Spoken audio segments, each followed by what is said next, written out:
I'm Corbett Wall with USDA Livestock and Grain Market News, here with your weekly feeder and stocker cattle market summary for the 2 weeks, including 4th of July and this past week ending with July the 13th on Friday. And over that 2-week period, which we didn't have hardly any trade at all right during the 4th of July week because most of the auctions are closed and not a whole lot of activity on a direct basis either, but compared to 2 weeks ago, yearling feeder cattle $4 to $8 lower. The least decline was noted on the biggest yearling steers and heifers weighing mostly over 9, those great big heavy ones, especially up in the northern plains, and on feeder heifers in many markets around, and not quite sure why, but didn't seem to be quite the loss on the heifers in several of our markets in the south central and the north central parts of the country. But calves sold $8 to $15 lower, many spots, and not just in any one area, but many spots more than $20 lower. Some markets quoting those little peewee calves over $30 lower, but these cattle have just dropped like a rock, all our calves and yearlings, and basically nothing good happened to the feeder cattle market during the holiday break.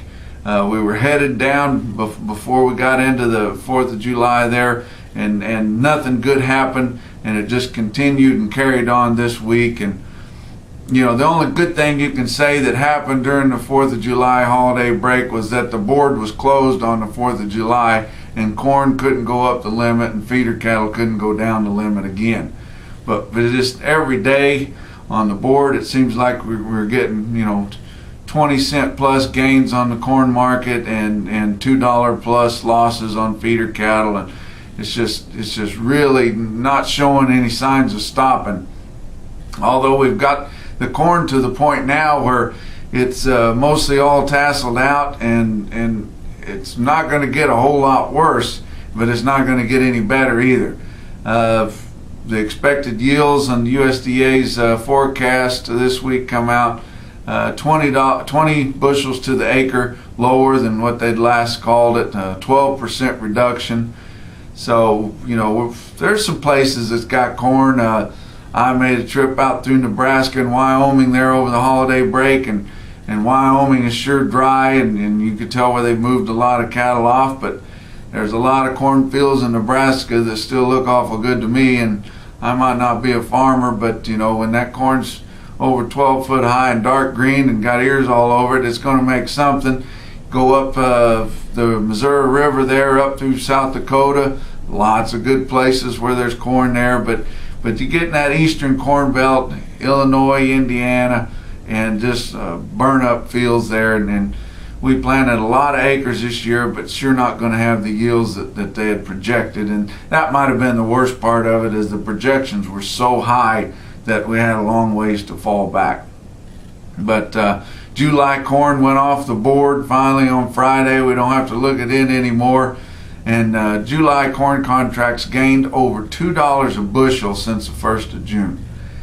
And in that time, feeder cattle futures for August $15 to $17 lower. But just nothing positive to look at. Out in the Flint Hills and the Osage, they're running out of grass, and the double stock guys are out of time. They've got to come off, and the last several years, they wish they hadn't contracted those cattle early, because the market just kept getting better right up into fall, and now we've got to this year and the market's tanking, and those guys are just, they're hard to get a firm bid, and then the bids just are lower every day. If they don't take what's offered to them today, tomorrow it's going to be $2 lower, and the next day it's going to be another $2 lower, and they're just running out of time. A lot of them and not being able to find anybody to buy them in the country, having to haul them into local sale barns that don't normally get a whole lot of cattle, and getting big runs right now because of all those Flint Hill yearlings that normally would be trucked straight to the feedlots. But the dollar is stronger and continues to gain strength, which is hurting our exports of beef. Choice cutouts lost $10 in the last 2 weeks. Fat market was $2 lower at $1.15 this week, and And the few guys that are still selling cash just have no leverage at all. The past several weeks, they've sold less than 20% of the week's slaughter is actually negotiated upon, and over 60% is formulated, and most of that's from the high of the previous week, and they lose $1 or $2 almost every week, it seems like. And if that cash trade continues to dwindle, they're really going to have to try to find something else to base those formulas on, because there's just not enough there to really base all that trade on. And the sheep industry have finally gotten to that way where they just have to ship the lambs when they get fat, and they're really not sure what they're going to get. And cattle people are going to find themselves in that shape before too awful long. The only bright spot that we can even see coming down the pike is they are going to be chopping a lot of this corn. It's not good enough to try to harvest for grain, and nitrate levels are going to be dangerously high. Guys need to sure watch that. You can kill cattle fast if you don't watch the nitrate levels on that silage. But they're going to have to feed that to cattle, and so maybe some of these farmer feeders will come in and want some cattle, and maybe the feedlots will be able to buy some silage and change up their rations a little bit and cheapen their feed costs a little bit. But in Bassett, Nebraska, they had a 2-day barbecue sale this week. Had over 11,000 head.